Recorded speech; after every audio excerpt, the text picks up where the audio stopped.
ayat yang ke-15. Karena itu, sebagai orang-orang pilihan Allah, sama-sama bilang saya orang pilihan Allah. Ingat ya, kita bukan orang dunia, kita orang pilihan Allah. Jadi kita harus ngerti konsep Allah. Ingat, hal yang pertama yang Tuhan sendiri kerjakan. Saya mau tanya sama saudara, Tuhan ciptakan matahari gimana? Ngomong. Ketahuan banget udah ngantuknya. Tuhan ciptakan matahari gimana? Ngomong. Berfirman. Betul? Tuhan ciptakan gajah, Tuhan ciptakan ini setengah jam. Gembala udah bilang tanda setengah jam minum. Setengah jam kemudian nasi goreng. Nasi goreng. Tanda 2 jam babi rica datang sini. Saudara udah makan kan? Saya belum. Makanya nanti datang satu-satu. Sementara sudah dengar khotbah saya makan di sini ya kan? Jadi Tuhan ciptakan gajah lewat apa? Firman. Tuhan ciptakan pohon-pohon lewat apa? Firman. Satu-satunya yang tangan Tuhan sendiri berkreasi adalah Manusia. Menciptakan keluarga. Manusia itu cuma diambil dari debu dan tanah, dihembuskan nafas. Tetapi waktu pernikahan, Tuhan paling sibuk menciptakan pernikahan. Karena yang pertama Tuhan suruh Adam tidur dulu. Habis Adam tidur apa saudara? Buka dulu, masa tiba-tiba ambil tulang kasar banget. Wah. Bahasa Manado bilang main rako begitu ya toh. Jadi kan buka dulu. Baru ambil tulangnya. Terus tutup dulu. Ya, jangan langsung main bentuk, buka dong. Pas ada mau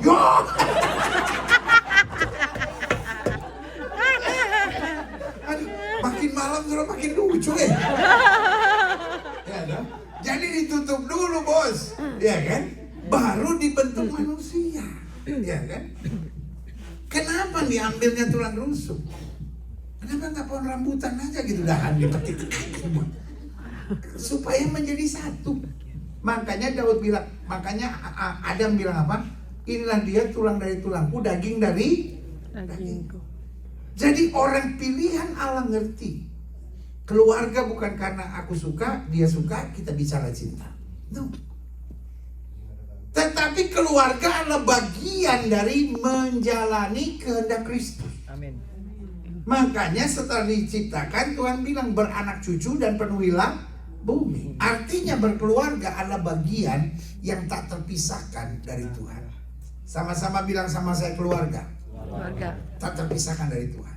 Bisa. Makanya ayat ini bilang, karena itu sebagai orang-orang pilihan Allah, sama-sama bilang saya orang pilihan Allah. Saya orang pilihan Allah. Posisi kita dulu harus jelas. Jadi mungkin pandangan keluarga dari orang dunia beda sama orang Kristen. Karena kita orang pilihan Allah. Dan bukan hanya pilihan Allah, yang apa saudara? Dikuduskan dan dikasih oleh Tuhan. Otak kita harus otak yang dikuduskan. Amin. Hati kita hati yang dikuduskan. Ambisi kita ambisi yang dikuduskan. Mulut kita mulut yang dikuduskan. Gak bisa kita maki orang sembarangan, tolol kamu, gak ada otak kamu. Gak bisa. Karena kita sudah dikuduskan. Sama-sama bilang saya dikuduskan. Saya dikuduskan. Sebelum memarah sesuatu, ingat saya sudah dikuduskan. Ya kan? Kan kalau di Indonesia gitu, kalau orang motong aja mobil gitu, langsung buka kaca. Otak lo di mana? Gak ada mata lu ya. Tapi kita udah dikuduskan. Buka kaca. Tuhan berkati.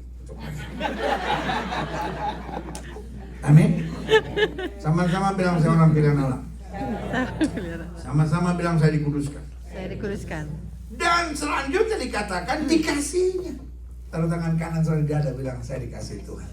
Saya dikasih. Sama-sama bilang saya dikasih Tuhan. Saya dikasih. Bilang sama sebelah saudara terus lo mau apa? Lu mau apa? Itu.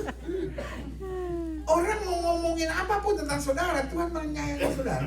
Ya, Saya selalu bilang, saya nggak mau tahu siapa yang mengkhianati saya nggak mau tahu siapa yang ngomongin saya nggak mau tahu siapa yang fitnah saya, tapi yang saya tahu Tuhan yang mengasihi saya. Amin. Amin. Amin. Iya kan? Iya. Kan orang sekarang paling senang ngomongin orang.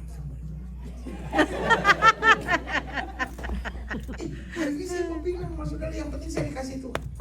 Amin. Saudara yang sedang dalam masalah, saudara yang sedang dalam persoalan, ingat saya dikasih oleh Tuhan. Karena saya dikasih Tuhan, Tuhan sembuhkan penyakit saya. Amin. Karena Tuhan kasih saya, Tuhan bela saya, Tuhan Amin. pulihkan rumah tangga saya, Tuhan kerjakan mujizat. Amin. Doa saya didengar. Amin. Hari depan saya terjamin dalam Tuhan. Katakan amin. Amin. Lanjut. Kenakanlah belas kasihan, kemurahan, kerendahan hati, kelemah lembutan, dan apa? Kesabaran. Saya percaya semuanya ini kunci keluarga bahagia. Kalau kita bisa punya belas kasihan, kemurahan, kerendahan hati, kelemah lembutan, kesabaran, semua pasti beres. Persoalan kita sok tahu, sok jago, sok pintar, sok bener sendiri. Ketika pola pikir kita beda, menurut kita suami salah, istri salah. Pada hidup ini bukan bagaimana menyatukan semuanya. Makanya Tuhan bilang they cleave, keduanya menjadi satu. Ya kan? Alkitab tidak berkata they unite, tapi they cleave. Artinya mereka sungguh-sungguh menjadi satu. Sehingga apa yang terjadi? Kadang-kala pola pikir boleh berbeda, tetapi kita saling menghargai.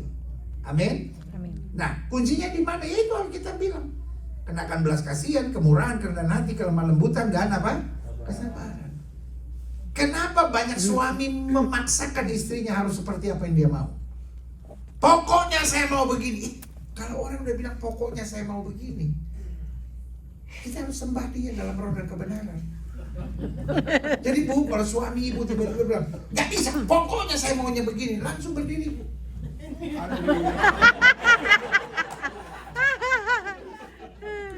Jadi Pak, kalau istri Bapak juga gitu, gak bisa, pokoknya harus begini. Oke Mak.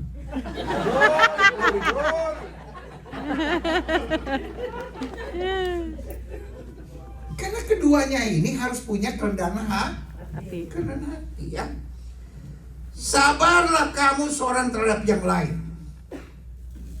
Bilang sama saudara, sudah sabar ya. Sabar. Bu, kalau ada hal-hal yang kayaknya suami nggak seperti yang ibu harapkan, mulai dengan ibu dulu sabar. Anak ibu ada hal-hal yang nggak seperti yang kau harapkan, mulainya sabar. Orang sabar pikirannya normal.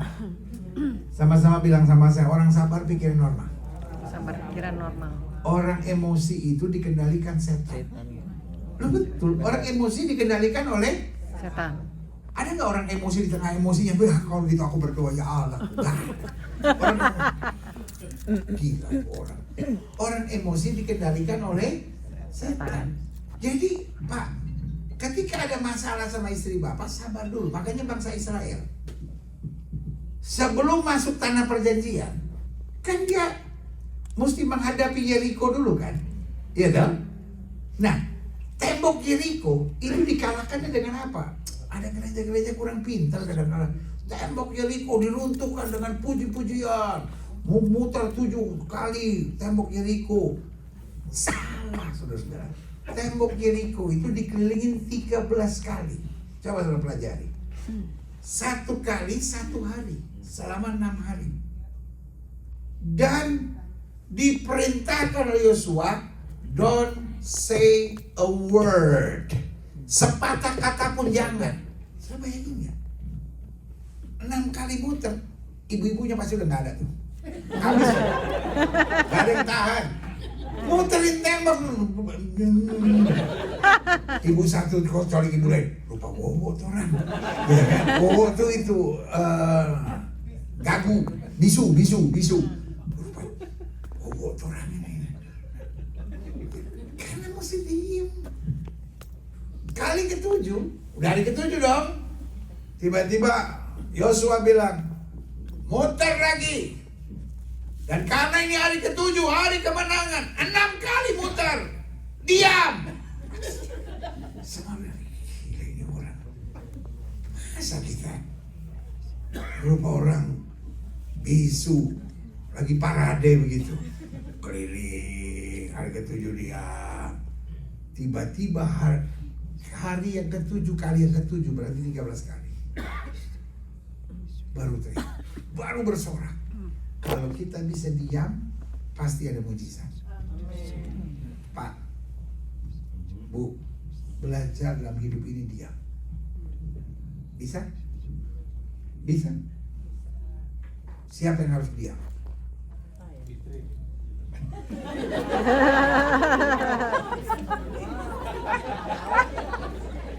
Ada yang bilang istri, ada yang bilang saya. Hah, dua-duanya diam. Kalau dua-duanya diam, ya gila juga tuh rumah. Gilbert bilang mesti diam.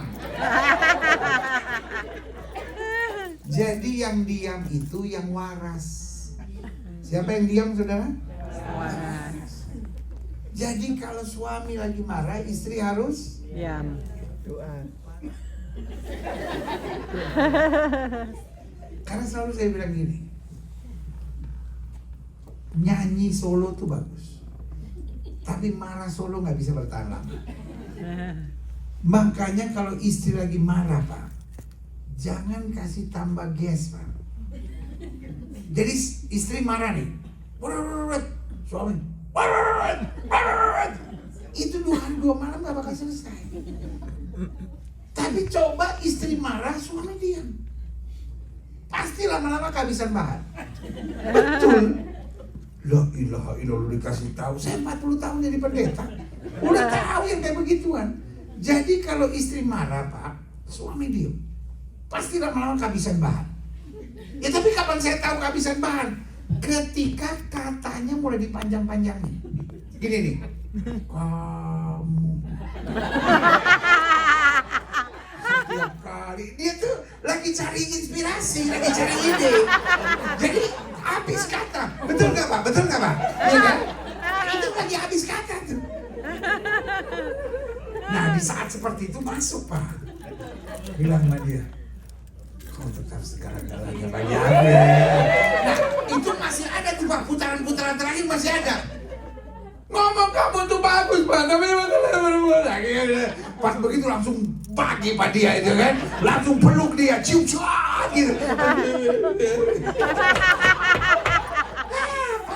Pak, masa saya jauh-jauh dari Indonesia mesti ngajarin yang begituan sih Pak? Ibu juga sama. Kalau suami marah jangan dikasih gas. Kalau suami marah ibu, ya tapi kamu kan itu suara makin lama makin tinggi Pak, tinggi sampai tetangga akhirnya pingsan. Indah rumah. Jangan kan suami sama istri, anjing di rumahnya sampai stroke.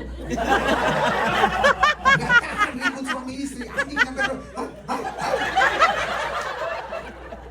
Pernah lihat anjing stroke? Anjing stroke, gonggongnya gitu.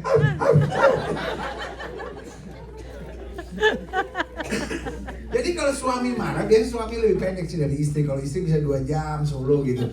Ya suami paling 20 menit udah mulai. Makanya saya gitu kan. Itu lagi cari ide baru kan. Nah, ibu kalau diam Bu, habis lama-lama dia. Paling cuma gini. Ide gak ketemu, napas habis. Makanya pelajaran pertama apa? Diam. Hidup ini harus belajar sabar. Orang sabar tuh dapat hikmat dari Tuhan. Orang emosi dipimpin oleh setan. Sama-sama bilang sama saya harus belajar sabar. Amin. Lanjut. Belum masuk khotbah nih, baru baca ayat. Sabarlah kamu seorang terhadap yang lain dan semua gini, sama ambung naik,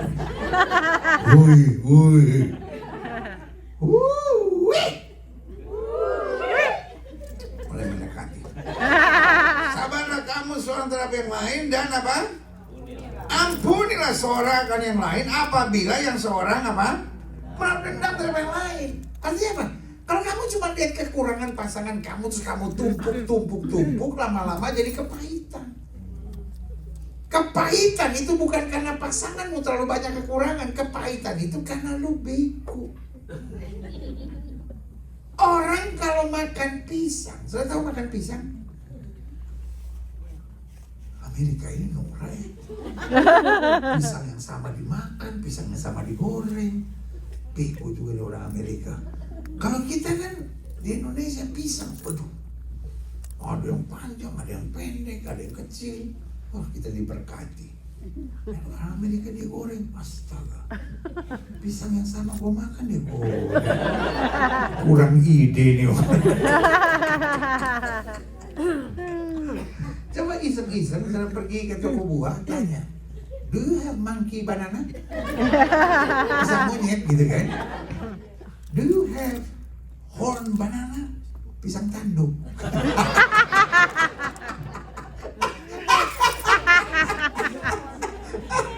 Do you have enough banana? Apa itu enough banana? Pisang kapok. Kan kepok gak ada terjemahannya tuh. Kapok aja kita bagi. Besok-besok betul dia cari. Enough banana. Jadi kalau kita makan pisang, yang kita makan pisangnya. Yang kita buang apa? Kulitnya. Coba sudah makan pisang, sudah makan kulitnya. Lalu pisangnya sudah buang, monyet aja ketawa. Lebih monyet dari gua ini orang. Maksud saya apa? Maksud saya gini. Saudara lihat suami saudara lihat istri saudara, yang saudara simpan tuh yang baik-baik. Karena orang normal yang dia simpan yang apa? Membangun, yang sehat. Iya tuh. Makanya yang saudara makan apa? Pisangnya. Coba saudara beli pisang setandan, yang saudara makan tandannya. Orang bilang, so gila teman ini. Nah, itu yang saya mau bilang. Kalau kepahitan disimpan, setiap orang pasti punya kekurangan. Setiap orang punya apa, saudara? Kekurangan itu untuk kita belajar. Kekurangan bukan untuk kita simpan. Ada banyak rumah tangga gak bahagia bukan karena suaminya terlalu banyak kekurangan, tapi karena kau terlalu bodoh menyimpan yang gak perlu kau simpan. Sama-sama bilang sama saya, sampah gak boleh kita simpan. Sampah gak boleh simpan. Bu, kalau semua kesalahan suami ibu, mertua, ibu simpan, saya beri nama ibu tukang sampah. Pak, kalau kekurangan istrimu kau simpan, saya beri nama kau tukang sampah. Bau. Iya kan? Yang harus kita simpan yang baik-baik. Aku ingat banget, suamiku tiba-tiba bilang I love you. Kapan itu? Tahun 49. Lama banget. Tapi itu yang saya mau bilang. Jangan sampai ada dendam. Setiap orang pasti ada salahnya. Orang yang hari ini bahagia dengan istrinya, orang yang hari ini bangga sama suaminya, bukan berarti suaminya gak ada kesalahan, tapi they know how to manage. Ngerti saudara? They know how to manage. Hal-hal yang tidak membangun, hal yang tidak jadi berkat dia buang. Tapi hal-hal yang membangun dan jadi berkat dia simpan. Jadi kalau hari ini sudah kepahitan sama suami saudara, hari ini saya sudah kepahitan sama istrimu, boleh nggak ingat janji nikah saudara? Saudara waktu janji nikah sama Tuhan di altar bilang apa? Aku Mukidi berjanji akan menerima Sutimi dalam keadaan suka maupun duka, dalam keadaan sehat ataupun sakit, sampai hanya maut yang bisa memisahkan. Betul? Kan nggak mungkin. Aku berjanji, kalau dia baik saya baik, kalau dia nggak baik, oh belum tahu siapa kita ini. Kita yang harus manage. Sama-sama bilang saya yang harus manage. Saya yang harus manage. Sama-sama bilang saya yang harus manage. Saya harus manage. Saudara bisa bayangkan nggak? Kalau semua sampah di rumah saudara nggak pernah buang. Halo? Yang gak usah bayangin sekarang, nanti. Udah ngomong soal dia ngebayangin. Saya cuma nanya, saudara bisa bayangin nggak? Kalau semua sampah di rumah saudara, nggak tiap hari saudara manage untuk buang. Buang sampah aja di sini repot banget. Saya baru tahu di Amerika, astaga, kayak orang gak ada kerjaan. Buang sampah, ada kotak sini, kotak sini. Kita kalau di Jakarta buang aja ya. Udah gitu kita sendiri yang mesti tarik. Sampah bertingkah banget di sini. Duh. Sama di Amerika ini, saya lihat kurang modern ya. Kurang modernnya tuh di toilet. Pakai tisu. Kita di Indonesia udah pakai semprot, bos. Ada yang semprotan di sini. Kalau di Amerika saya bingung, astaga. Jorok banget. Pakai tisu air. Masih bagus di Manado. Di Manado sekarang so pakai semprot. Di sini dari 20 tahun, 30 tahun yang lalu masih pakai tisu. Amerika. Saya sampai kalau di Amerika lihat tisu agak trauma. Ah, ini dia. Waduh, jangan lupa bekas lagi.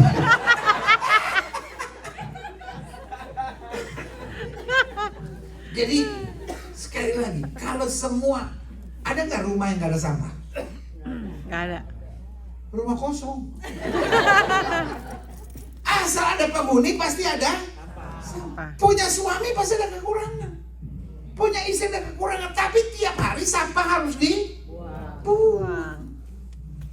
Bu, kalau sampahnya suami ibu ngomong apa kau simpen, bertindak apa kau simpen. Lama-lama pendeta saya stres, pendeta suami saya buat begini. Saya kalau ada ibu-ibu ngomong begitu, maaf, saya ini bukan pendeta melankolis gitu.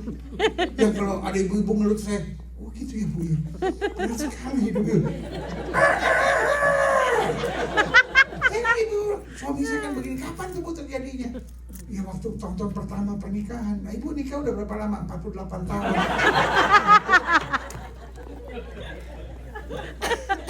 Jokowi masih SD. Sekarang udah selesai 10 tahun ke pemerintahannya. Ibu-ibu ngomong gitu.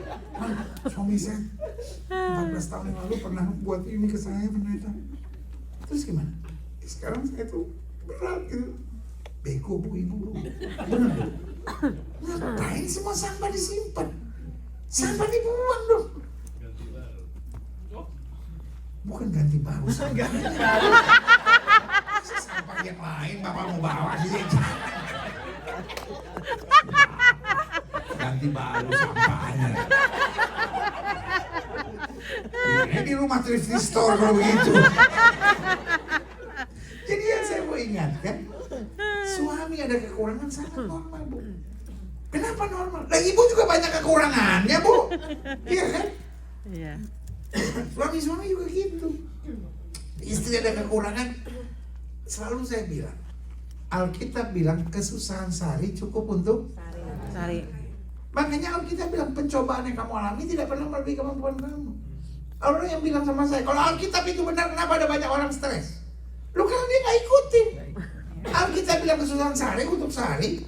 Dia kesusahan 20 tahun dia simpan semua. Satu kali ada ibu-ibu bilang sama saya gini, pendeta, hidup sekarang tetap berat ya pendeta ya. Kebetulan anak saya dua-duanya perempuan. Saya khawatir banget pendeta. Pendeta tolong doain. Karena ternyata anak perempuan sekarang susah gitu dapat pasangan teman hidup yang benar-benar pria yang bertanggung jawab, yang takut akan Tuhan, itu susah banget gitu. Ya sebetulnya sih iya bu, tapi ya selainnya sama Tuhan.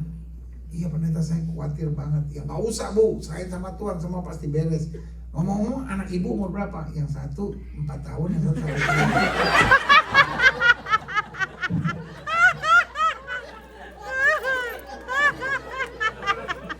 Bu, urusin beli pampers aja bu.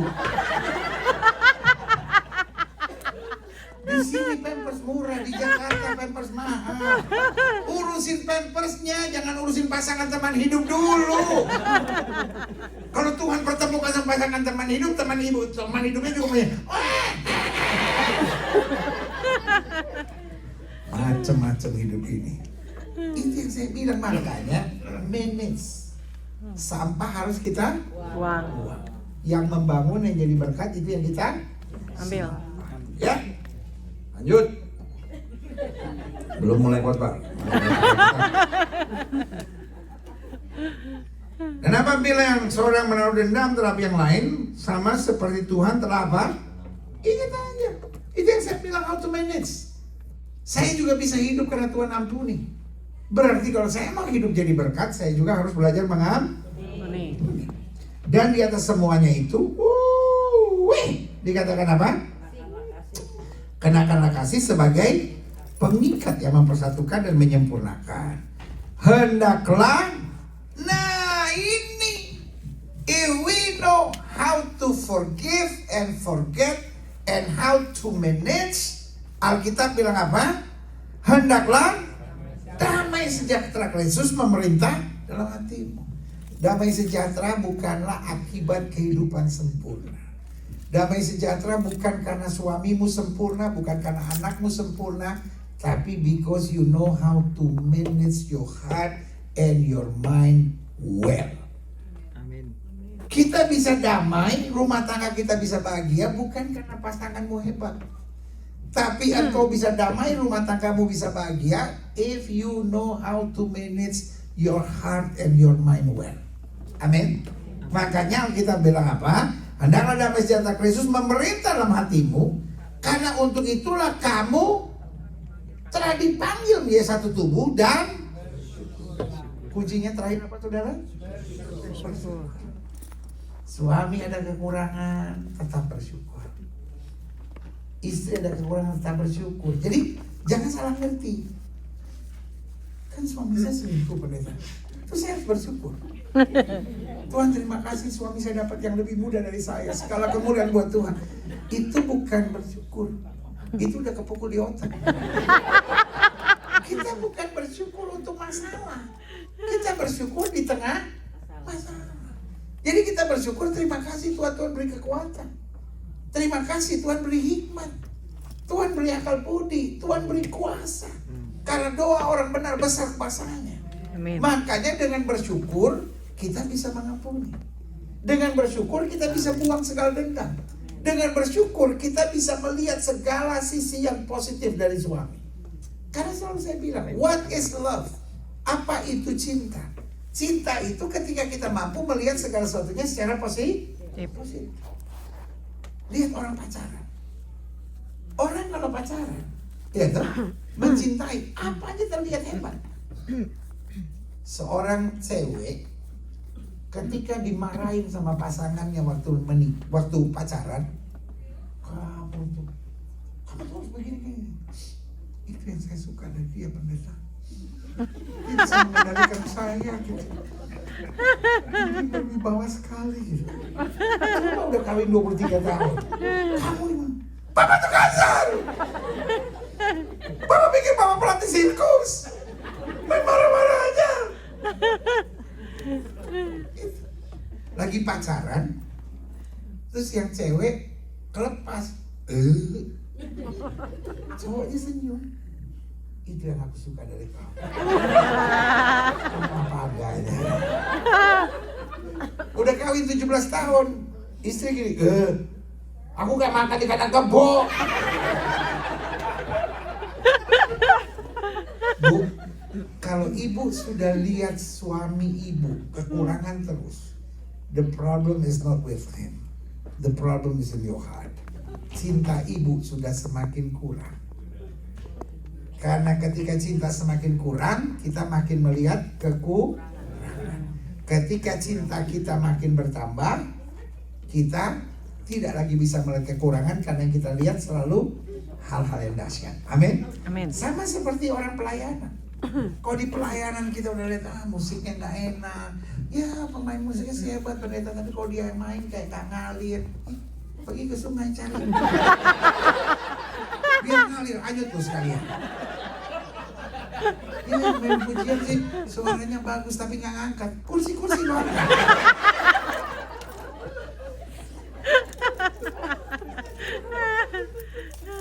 Khotbah pendeta kependekan, kurang persiapan.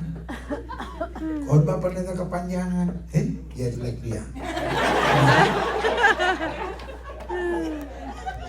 Jadi kalau cinta sudah berkurang, yang kita lihat hanya kekurangan. Tapi makin kita mencintai, kita udah nggak bisa lihat kekurangannya lagi. Setuju saudara? Dalam pelayanan juga sama. Kalau saudara pulang gereja, ngeritik sana, ngeritik sini, problemnya is not in that church. Persoalannya in your heart. Persoalannya ada di hatimu. Karena orang kalau baru mulai masuk gereja, mulai pelayanan, menyala, mendidih di hati, hatiku sudah mendidih.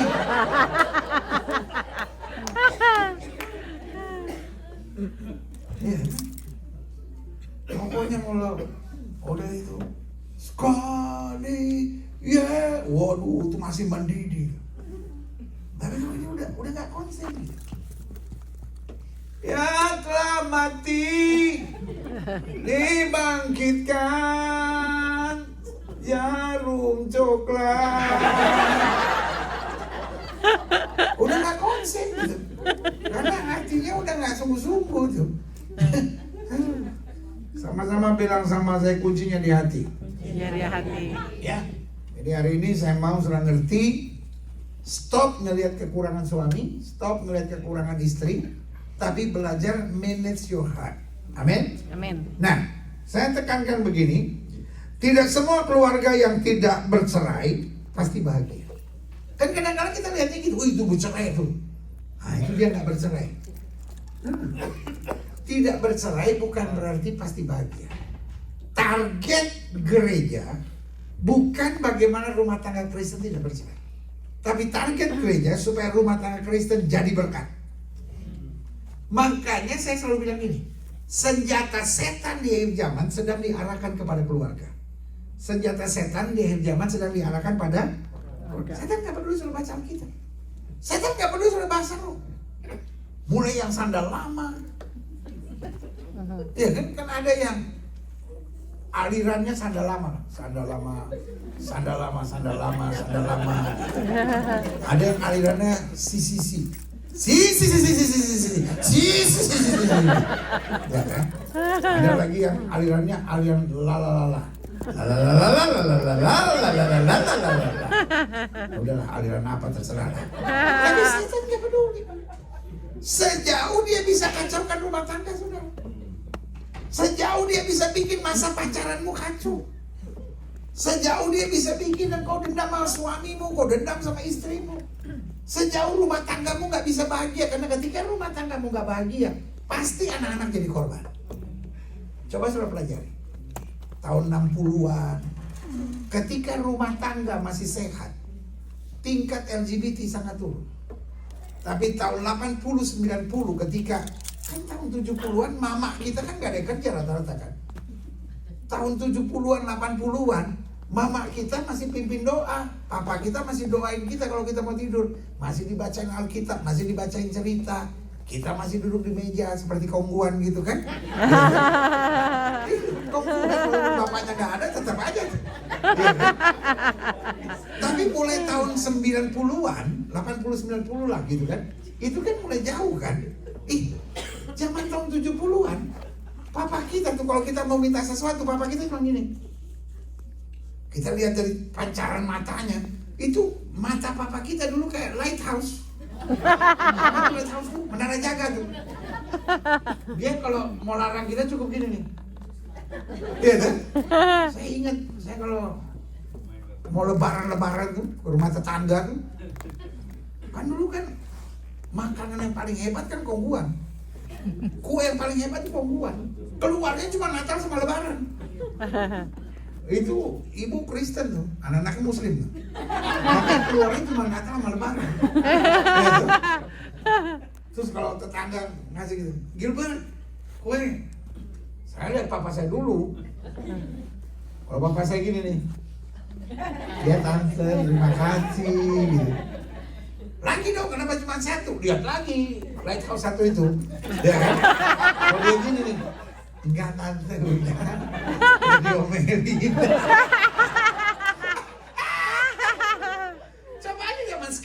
ngedidik anak sudah pakai mata gitu. Apaan sih mama ini? Udah kita colok tuh anak. Ya kan? Tahun 90-an ketika keluarga udah mulai acuh sama anaknya, rumah tangga udah sibuk sama urusannya, disitulah munculnya banyak LGBT. Karena cara setan cuma sederhana. Apa sih keluarga? Keluarga adalah benteng. Sama-sama bilang sama saya, keluarga adalah benteng. Benteng pertahanan terhadap narkoba, benteng pertahanan terhadap korupsi, benteng pertahanan terhadap LGBT adanya di keluarga. Makanya setan berarti hancurkan keluarga. Suami cuma lihat kekurangan istri, istri lihat kekurangan suami, istri nggak mau tunduk sama suami, istri coba lawan suami, suami akhirnya cuma diam, ya udahlah daripada ribut rumah, ya kan? Makanya ada satu orang bilang, pendeta, sebagai laki-laki kita itu tidak boleh tunduk sama wanita. Betul Pak. Terus gimana menurut Bapak? Oh iya, kita sebagai laki-laki harus say the last word. Ibu-ibu dengar. Wanita yang selalu mau ngomong kalimat terakhir adalah wanita yang tidak betul dalam hidupnya. Pria harus ngomong kalimat terakhir. Setuju? Karena suami adalah kepala. Dia bilang, oh bagus dong Pak. Iya, saya pokoknya harus kalimat terakhir pendeta. Saya bilang sama istri saya, yes ma'am. Yes ma'am. Yes ma'am. Rupanya dia panaku sekali tuh ada begini tuh. Istrinya bilang, kamu cepat deh. Yes ma'am. Aduh, ini bapak mesti baptis ulang ini. Pas lagi winter dingin itu minus 10, kasih baptis bentar agak lama sedikit. Keluar kering jadi batu es. Jadi intinya ketika rumah tangga udah mulai timpang, suami nggak menjadi kepala. Karena anak-anak belajar otoritas dari mana?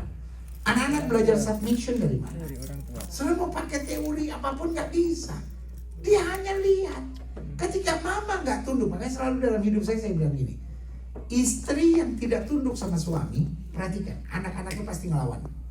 Anak-anaknya pasti nggak mau dengar mamanya. Karena apa? Karena dia nggak pernah belajar submission. Dia pikir mama aja ngelawan sama papa, ya saya juga ngelawan mama saya, it's okay. Tapi perhatikan, misalnya ada orang-orang yang suaminya ngaco, suaminya nggak benar, tapi istrinya tunduk, istrinya tetap sayang, anak-anaknya biasanya mendewakan mamanya. Saya berkali-kali ketemu orang-orang yang mendewakan mamanya karena dia bilang, mama saya itu pendeta. Bagaimanapun papa buat apa, dia tetap hormat, dia tetap sayang. Makin istri sayang sama suami, anak-anaknya makin, oh ini kayaknya mukanya muka-muka ngelawan lagi. Kelihatan semua penuh penyesalan kan. Mau nangis gitu. Aduh, ini muka kejahatan semuanya. Saya pendeta 40 tahun. Dari cara sudah menatap aja saya udah tahu isi hati dan kelakuan sudah selama ini. Keluarga adalah benteng. Tetapi keluarga juga pusat pelatihan. Apakah tentara Allah ataukah tentara neraka dibentuknya di keluarga? Setuju saudara? Amin. Anak kita kalau masuk sekolah teologi ya, sehari itu paling cuma belajar 5-6 jam. Dan berapa lama? 4 tahun. Tetapi di rumah dia belajar tentang segala-galanya dalam firman Tuhan. Mama dan papa yang ribut hanya menciptakan anak-anak kelas neraka, tentara-tentara neraka. Coba saudara lihat, sebagian besar anak-anak yang hidupnya nggak karu-karuan berasal dari keluarga yang tidak karu-karuan. Tetapi anak-anak yang hebat dilatih dari keluarga yang hebat. Sama-sama bilang sama saya, keluarga adalah benteng. Sama-sama bilang sama saya, keluarga adalah pusat pelatihan. Dan yang ketiga, keluarga itu tempat kita menunjukkan surga dan neraka. Keluarga yang bahagia, engkau sudah merasakan surga sebelum tiba di surga. Setuju? Suami boleh stres dimanapun, tapi sampai rumah istrinya bilang, sayang, engkau boleh punya masalah di luar, tapi di rumah ini you are still the king of the house. You are everything for me. Aduh, suami masuk kamar mandi langsung menyanyi, ku kan terbang tinggi di awan. Tapi suami sesukses apapun, Sampai di rumah, lu mulai orang hebat di luar. Di sini lu mesti beres, nggak bisa lu aneh-aneh lu. Suami masuk kamar mandi dan nyanyi. Apakah salahku dan apa dosaku?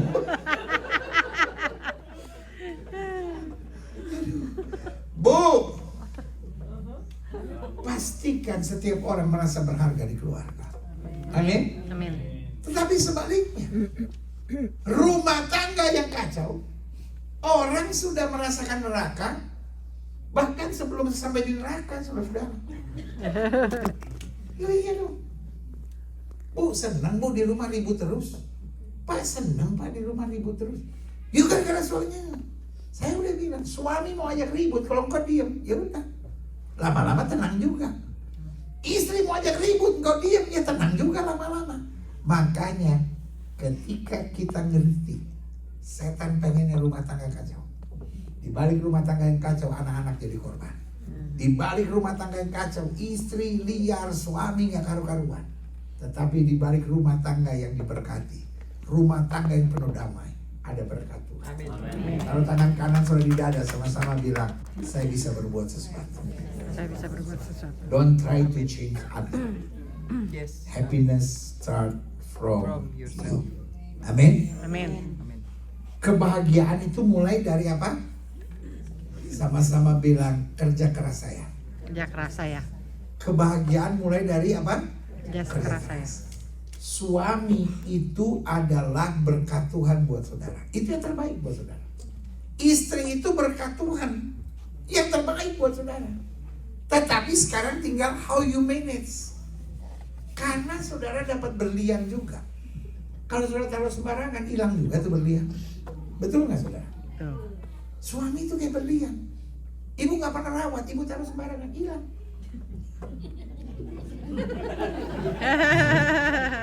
Ini ketahuan udah. Prosesornya udah mulai lambat. Ya, saya udah selesai ngomong. Nah itu namanya dalam bahasa Indonesia tell me. Pak, istri nggak dirawat, apa segala macam sembarangan hilang, Pak. Makanya sebagai hamba Allah saya cuma mau bilang, bukan soal meragukan. Tuhan nggak pernah perlu diragukan. Tuhan, kalau Tuhan baik, kenapa suami saya kayak gini? Nah, how you manage. Saudara boleh beli mobil apa Maserati, ya kan? Itu mobil ya. Saudara boleh punya mobil Lamborghini. Tapi kalau saudara nggak pernah, saudara isi teh botol, kan mobil-mobil saya, ya kan? Ngapain beli bensin di sini mahal? Ya kan? Saya mau isi teh botol. Jalan nggak mobilnya? Enggak. Hancur mesinnya. Lalu saudara komplain sama Lamborghini. Kenapa mesinnya jelek? Rusak semua. Pak, kalau orangnya orang Jawa, Pak, ditoel pala lu yang bego. Persoalannya bukan mobilnya salah, ngerawatnya nggak betul. Setuju? Setuju. Begitupun rumah tangga. Boleh nggak stop nyalahin suami saudara? Boleh nggak stop nyalahin istri saudara? Boleh nggak stop nyalahin anak-anak saudara? Start ask God for wisdom.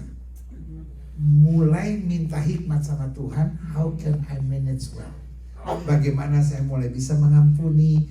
Bagaimana saya bisa mulai rendah hati? Sebetulnya masih banyak. Ini belum selesai kan saya ngomong ya. Tapi kalau saya ngomong terus sampai selesai, soalnya lihat aja bahan, soalnya nanti bisa ambil bahannya. Soalnya kalau saya ngomong sampai selesai, ya benar jam 7 pagi kita selesai. Tapi saya pikir apa yang saya sampaikan, saudara udah ngerti. Ini direkam nggak sih? Rekam. Kalau direkam atau apapun, saudara bisa dengerin lagi. Kalau dicari YouTube, saudara bisa dengerin lagi. Tapi yang saya mau saudara ngerti, tidak baik kalau manusia itu seorang diri saja. Aku yang akan menjadikan penolong. Berarti pernikahan, membangun keluarga, ide terbaik Allah di Taman Eden. Kalau kita sedang pacaran, kita sedang mencari pasangan teman hidup, pastikan kita libatkan Tuhan. Karena pacaran bukan upaya main-main iseng-isengan mencari pasangan teman hidup. Tetapi pacaran adalah masa persiapan untuk mempersiapkan diri pada hari depan yang penuh harapan. Libatkan Tuhan. Saudara-saudara yang sudah menikah, saudara-saudara yang mungkin pernah bercerai dalam hidup saudara, hidup ini lihat ke depan, gak usah lihat ke belakang. Yang kedua, manage well. Sampah dibuang, tetapi hal-hal yang berharga disimpan. Belajar sabar dan rendah hati, lalu belajar dalam hidup ini ngampuni. There is no such of perfection. Gak ada yang namanya kesempurnaan. Tapi yang ada dibuat asik aja. Bahasa saya bilang hidup ini 3A. Asik-asik aja. Amin. If you see something, saudara lihat sesuatu, it depend on your decision. Saudara mau stres, mau kesel, mau kecewa, tapi sebaliknya, saudara juga bisa bersuka cita. Tapi ingat, senjata setan di akhir zaman diarahkan kepada keluarga. Karena setan tahu, yang pertama keluarga adalah benteng. Yang kedua setan tahu bahwa keluarga adalah pusat pelatihan. Tentara Allah atau tentara neraka dibuatnya di keluarga. Dan yang ketiga, keluarga adalah persiapan untuk kita merasakan suasana. Apakah suasana sorga atau suasana neraka adanya di keluarga. Karena itu biasakan ampuni. Kenapa kita ampuni? Kita ampuni karena kita tahu kita terlebih dahulu diampuni. Kenapa kita ampuni? Karena kita tahu kita juga banyak kesalahan. Kenapa kita mengampuni? Karena kita ingin hidup kita lebih baik. Amin. Amin. Bilang dalam hati saudara, suamiku yang terbaik.